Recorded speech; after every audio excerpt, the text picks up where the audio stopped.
When John F. Kennedy was assassinated in November of 1963, Vice President Lyndon Johnson suddenly became the President of the United States. Lyndon Johnson was a fascinating man, a complicated, larger-than-life figure, a native of Texas who grew up admiring Franklin Roosevelt and being actually employed by one of the New Deal agencies.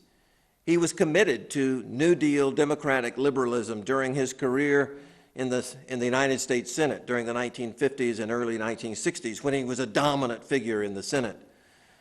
He was a large man, well over 6 feet tall. He had a commanding, charismatic personality.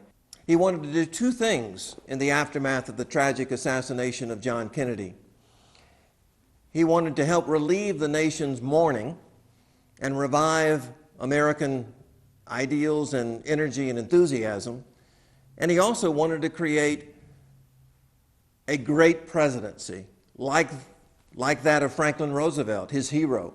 And to do that, Lyndon Johnson launched a war on poverty, as he declared in 1964.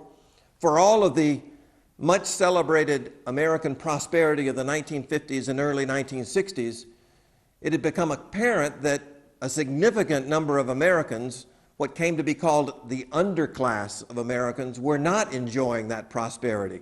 Instead, they were mired in a culture of poverty that imprisoned them, that really offered no way out for those Americans. And Johnson was determined to battle that sense, that culture of poverty. So he announced a war on poverty, and the next year, in 1965, he announced an even larger array of programs, comparable to what Franklin Roosevelt had done in the 1930s. Lyndon Johnson called it his Great Society, that a great society not only deals with creating wealth and prosperity and affluence for Americans, but a great society also ensures that every American has a warm bed and a secure house and a good job and a stable life. In the midst of those great society ideals, Johnson, however, became burdened and distracted by an escalating war in Vietnam. No sooner had he launched the war on poverty and the Great Society than the American involvement in Vietnam began to grow and grow and grow. It agonized Johnson that he was having to deflect dollars and energy from his domestic programs to dedicate to the war in Vietnam.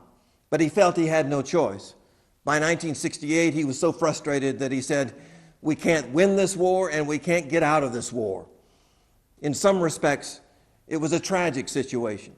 For a man who was determined to make a difference in terms of domestic life and for the underclass in the United States, he ended up losing his presidency over the war in Vietnam because he could not figure out a way to leave or to win.